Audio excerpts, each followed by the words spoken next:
여러분, 혹시 매일 아침 사과를 챙겨 드시는 분 계신가요? 많은 분들께서 사과가 건강에 좋다는 건 익히 알고 계실 겁니다.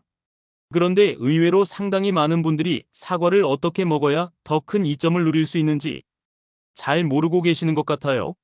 아침에 대충 깎아 드시거나 아니면 저녁 식사 후에 간식 삼아 한 입 베어 물고는 이게 정말 내 몸에 좋을까? 하고 의문을 품었던 경험 혹시 없으신가요? 특히나 우리 나이대의 혈관 건강이라든가 내장 지방 문제 때문에 늘 고민하시는 분들은 사과 하나에도 훨씬 더 꼼꼼히 관심을 기울이실 텐데요. 오늘은 바로 사과를 정말 보약처럼 먹는 법을 낱낱이 파헤쳐 보려고 합니다. 흔히들 사과가 하루에 하나면 의사가 필요 없다는 말까지 있을 만큼 건강에 좋은 과일이라는 건 알고 계실 텐데요. 하지만 정확히 어떻게 먹어야 사과 안에 들어있는 각종 영양소를 100% 활용하고 혈관 질환을 막고 내장 지방까지 줄여나갈 수 있는지에 대해 제대로 알려주는 정보는 의외로 드물더군요. 오늘 영상에서는 우리가 평소에 간과하기 쉬웠던 사과 섭취법, 특히 잘못된 방식으로 사과를 드심으로써 놓치고 계셨을지도 모를 진짜 이점들을 하나씩 짚어보겠습니다. 중장년층, 나아가 어르신들까지 누구나 쉽게 따라할 수 있는 실천 가능한 방법들을 소개할 테니 끝까지 함께 해주시면 정말로 유용한 팁을 얻어가실 수 있을 거예요. 조금만 귀 기울여 주시면 사과를 통해 혈관을 탄탄하게 하고 내장 지방을 싹 줄이는 비밀스러운 요령을 알려드릴 텐데요. 아마 많은 분들이 그런 간단한 과일 하나에 그렇게 큰 효과가 있을까 하고 의아해하실 수 있지만 제대로 알고 먹으면 사과가 우리 몸에 주는 혜택은 상상을 초월합니다.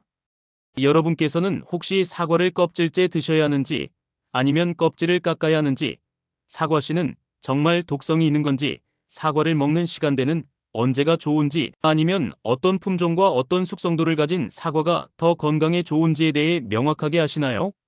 오늘 영상을 보고 나시면 이런 궁금증들이 모두 풀리실 겁니다. 이쯤에서 잠깐 궁금증이 더 커지셨을 텐데요. 먼저 영상을 본격적으로 시작하기에 앞서 구독과 좋아요 꼭 눌러주세요. 영상을 제작하는 데 큰 힘이 됩니다. 알림 설정까지 해주시면 앞으로도 건강에 대한 알차고 실질적인 정보 놓치지 않고 받아보실 수 있으니 꼭 부탁드릴게요. 이제 본격적으로 사과를 이렇게 먹어야 보약이 따로 없다는 그 비결에 대해 차근차근 알려드리겠습니다.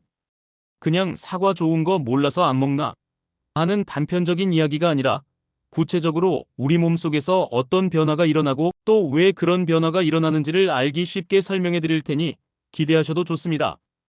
특히나 이미 혈관 질환으로 고생 중이시거나 혹은 내장 지방 때문에 늘상 고민 중이신 분들께는 아주 큰 도움이 되리라 확신합니다. 결국 건강은 작은 습관과 잘못된 상식을 바로잡는 과정 속에서 얻어지는 거 아니겠습니까? 자, 그럼 이제 사과 속에 숨겨진 놀라운 능력, 그리고 그 능력을 극대화하는 섭취 방법에 대해 하나씩 이야기 나눠보겠습니다. 첫째로 사과를 언제 먹느냐 하는 시간대 선택의 문제를 짚어보겠습니다. 많은 분들이 사과를 아침에 먹는 금사과라고 부르며 아침 식사 대용으로 드시는 경우가 많으실 텐데 이것은 어느 정도 합리적인 선택입니다. 아침에 사과를 드시게 되면 식이섬유가 풍부하게 들어있어 장 운동을 활발하게 만들어주고 하루를 시작하는 데 필요한 자연의 단맛과 산미를 통해 식욕을 적절히 깨워주죠. 여기서 식이섬유는 장 속 환경을 개선하는 데 큰 도움을 줍니다. 변비로 고생하시는 분들은 아침에 사과를 한 알 드셔보세요. 그러면 점차 장 환경이 개선되어 변비 증상이 완화되는 경험을 하실 수 있을 거예요. 뿐만 아니라 아침에 먹는 사과는 혈당을 서서히 상승시켜 하루 종일 안정적인 에너지를 공급하는 데 도움을 줍니다. 혈당이 한 번에 확 치솟는 것이 아니라 서서히 오르기 때문에 당뇨가 있으신 분들도 조금 더 안전하게 느끼실 수 있을 겁니다. 다음으로 사과를 아침에만 먹느냐 하면 꼭 그렇지는 않습니다. 사실 일과를 마치고 집에 돌아와서 저녁 식사 후에도 사과를 드시기 좋은데요. 그 이유는 사과에 들어있는 항산화 물질과 식이섬유가 저녁에도 몸을 편안하게 해줄 수 있기 때문입니다. 하루 종일 쌓인 피로와 활성산소를 어느 정도 해소하면서 장 운동을 도와 숙면에 간접적인 도움을 줄 수도 있죠. 다만 주의하실 점은 너무 늦은 시간, 잠자리 직전에는 사과를 피하시는 것이 좋습니다. 왜냐하면 사과 안에 과당이 들어있어 늦은 밤 드실 경우 일부 분들께서는 위산 역류나 소화불량을 겪으실 수 있기 때문입니다. 그러니 식사 후 12시간 정도 텀을 두고 드시는 게 이상적이겠습니다. 둘째로 사과를 깎아 먹을지 통째로 먹을지 고민하시는 분들이 많으실 텐데요. 사실 사과 껍질에는 다양한 영양소와 항산화 성분이 들어 있습니다.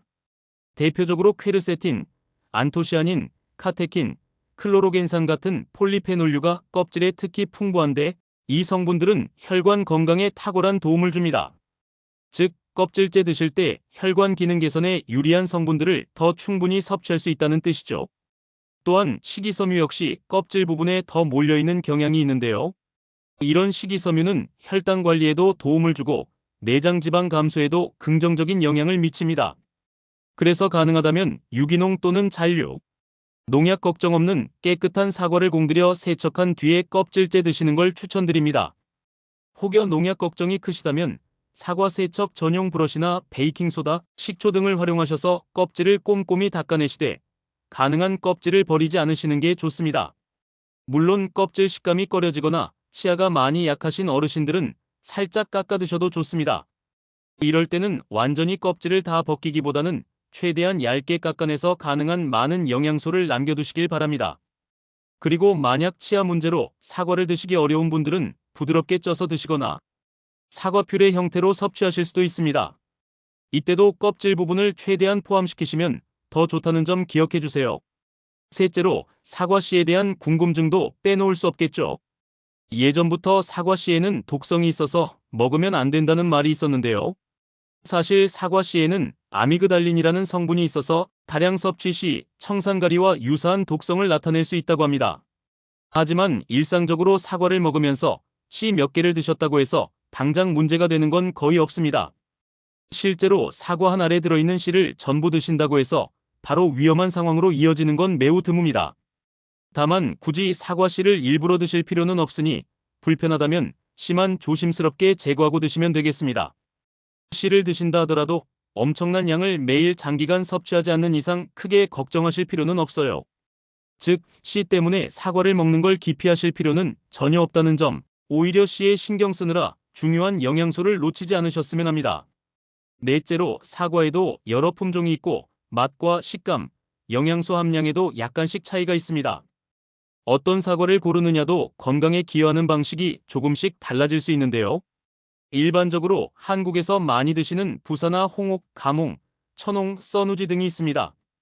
이 중에서도 부사나 후지푸지 계열 사과는 달콤하고 과즙이 풍부하며 껍질째 먹었을 때도 비교적 맛이 부드럽고 상큼합니다.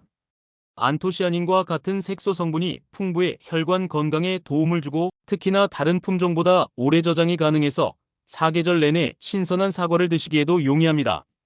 반면 홍옥 같은 경우에는 사과 특유의 새콤달콤한 맛이 강해 입맛을 돋워주고 약간씩 다른 항산화 성분 비율을 갖추고 있어 다양한 품종을 번갈아가며 드시다 보면 서로 다른 장점을 고루 누릴 수 있죠.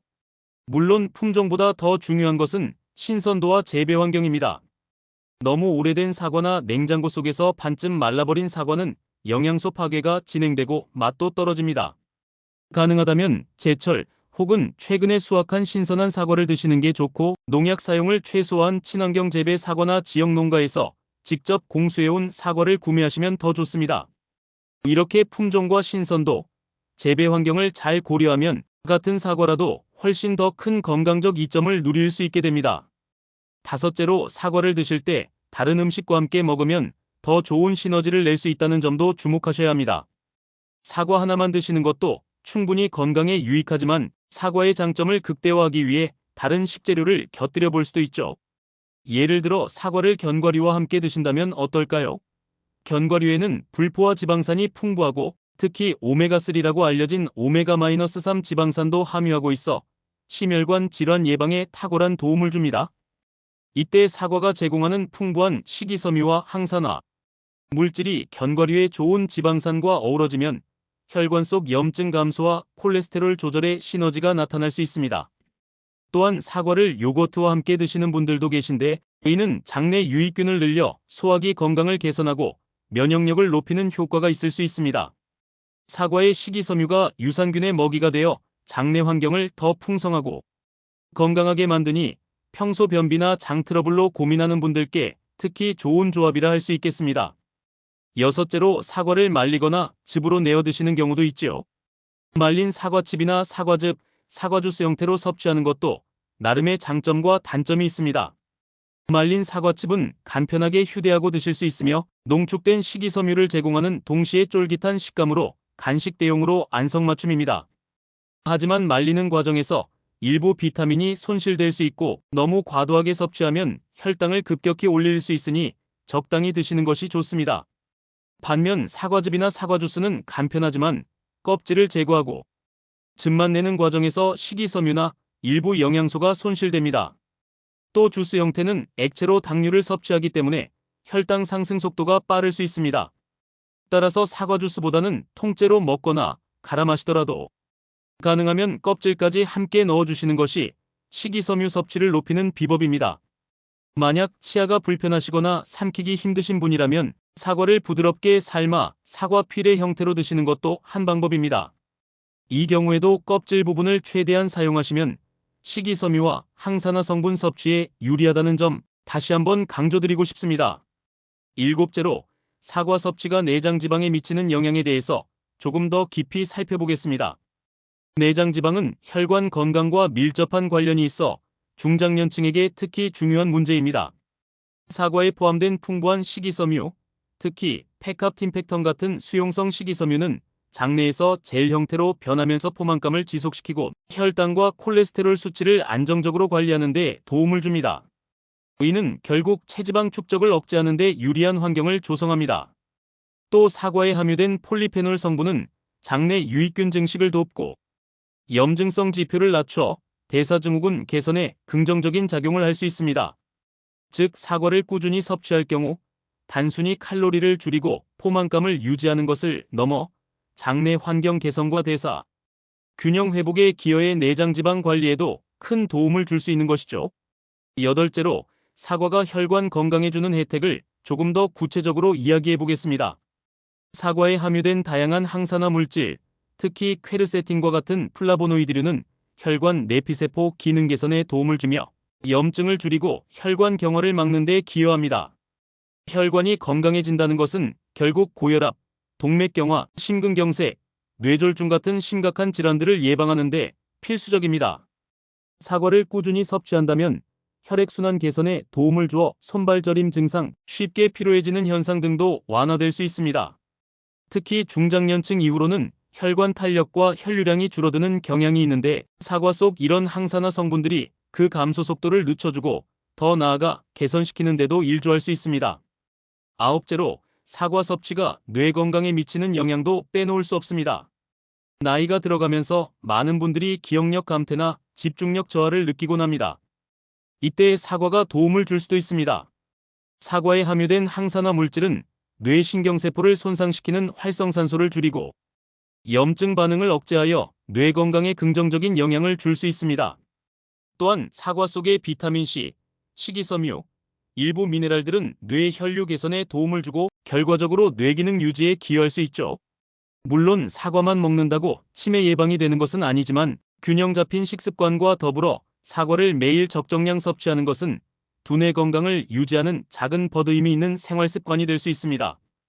열째로 사과를 드실 때 꼭 굳이 생으로만 드셔야 할 필요는 없습니다. 사과를 활용한 다양한 조리 방법도 시도해 볼 만합니다. 예를 들어 사과를 살짝 졸인 후 시나몬 계피 가루를 살짝 뿌려 따뜻하게 드셔보세요. 계피에는 항염증, 항산화 효과가 있어 사과와 함께 드시면 건강상 이점이 더욱 커질 수 있습니다. 또 사과와 채소를 함께 샐러드로 만들어 드시거나 오트밀과 사과, 견과류를 함께 조리해 아침 식사 대용으로 드신다면 혈당 안정, 식이섬유 보충, 각종 비타민과 미네랄 섭취까지 한 번에 가능해집니다. 맛과 영양을 동시에 잡는 이런 다양한 레시피를 활용하시면 매일 사과를 드시는 게 지루해지지 않고 꾸준히 지속 가능해지실 겁니다. 11째로 사과를 구매하고 보관하는 요령도 건강섭취법의 일부입니다. 사과는 수확 후에도 일정 기간 동안 숙성이 진행되는데 이 과정에서 맛과 식감, 영양소 함량에도 영향을 줍니다. 너무 차가운 곳에 오래 방치하면 당도가 떨어지고 반대로 상온에서 너무 오랫동안 두면 과숙으로 인해 사과가 푸석해지며 영양소 파괴가 진행됩니다. 가능하다면 서늘하고 습기가 없는 곳에서 보관하시고 한 번에 많이 사놓기보다는 적당량씩 구매해 신선할 때 드시는 것이 이상적입니다. 사과를 냉장 보관할 때는 다른 과일이나 채소와 분리해서 보관하는 것이 좋습니다. 왜냐하면 사과에서 나오는 에틸렌 가스가 다른 과일이나 채소의 숙성을 촉진해서 빨리 상하게 만들 수 있기 때문입니다.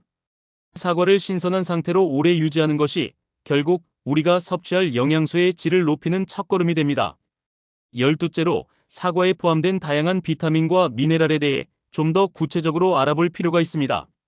사과에는 비타민C를 비롯한 다양한 항산화 비타민이 함유되어 있고 칼륨 역시 풍부하게 들어 있습니다. 칼륨은 혈압 조절에 중요한 역할을 하는 미네랄로 나트륨과 균형을 이루며 체내 수분 균형과 혈압 안정화에 기여합니다. 우리 식생활은 대체로 나트륨 섭취가 많은 편이라 칼륨을 충분히 섭취하는 것이 중요한데 사과가 그 균형을 맞추는 데 도움을 줄 수 있죠. 또한 철분 함유량은 많지 않지만 다른 철분 함유 식품과 함께 드실 경우 철분 흡수를 촉진하는 효과가 있을 수 있습니다. 즉, 철분 많은 음식과 사과를 함께 드신다면 빈혈 예방에도 어느 정도 보조적 역할을 기대해 볼 수 있습니다. 13째로 사과는 다양한 식이 패턴에서 널리 활용될 수 있습니다. 채식주의자나 비건 식단을 유지하는 분들께도 훌륭한 과일이며 당뇨 환자분들도 과도하지 않은 범위 내에서 사과를 섭취할 수 있습니다. 다만 당뇨 환자나 혈당 조절이 필요한 분들은 사과를 드신 뒤 혈당 변화를 관찰하고 다른 탄수화물 섭취량을 조절하는 식으로 식단 관리하시는 것이 좋습니다.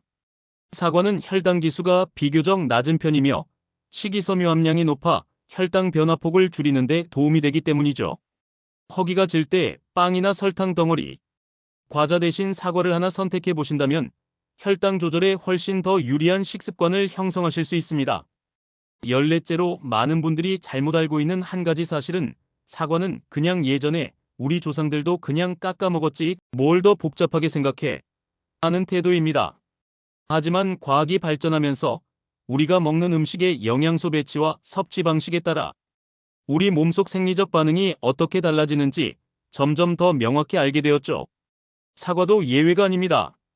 과거에는 그냥 배고플 때 깎아 먹는 간식 정도로 생각했을지 모르지만 지금은 사과에 들어있는 유용한 성분들을 최대한 끌어내어 우리가 건강을 관리하는 데 훌륭한 도우미로 활용할 수 있게 되었어요. 사소해 보이지만 이러한 식습관 개선과 인식 변화가 결국 노화 속도와 삶의 질에 큰 차이를 만들어냅니다. 15째로 사과와의 궁합이 좋은 운동이나 생활 습관에도 주목해 볼 필요가 있습니다. 사과를 드신 뒤 가벼운 산책을 한다거나 오전에 사과를 드시고 가벼운 근력 운동을 병행하신다면 혈당 안정과 대사 촉진 효과가 더욱 빛을 발할 수 있습니다. 사과에 들어있는 천연당분과 식이섬유는 운동 전후 에너지 관리에 유용하며 운동으로 혈액순환이 촉진되면 사과의 항산화 물질이 더 효율적으로 신체 곳곳에 배분될 수 있습니다. 이렇게 식습관과 생활습관을 연계하면 단순히 사과 하나를 먹는 행위가 아닌 전반적인 건강관리 전략의 일부가 되는 것이죠. 자, 이렇게 사과를 제대로 알고 제대로 섭취하는 법에 대해 정말 다양한 측면에서 이야기를 나누어 보았습니다. 간단히 정리하자면 사과를 껍질째 먹되 세척은 꼼꼼히 하고 아침이나 식사 후 12시간 후에 드시는 것이 좋으며 다른 식재료와의 궁합을 고려하면 더욱 큰 시너지 효과를 얻으실 수 있습니다. 또한 여러 품종을 번갈아 가며 드시면서 다양한 항산화 성분과 영양소를 고루 섭취하시는 것이 좋고 사과를 활용한 다양한 레시피나 조리법을 시도해보면 매일 사과를 드시는 일이 결코 지루하지 않을 것입니다.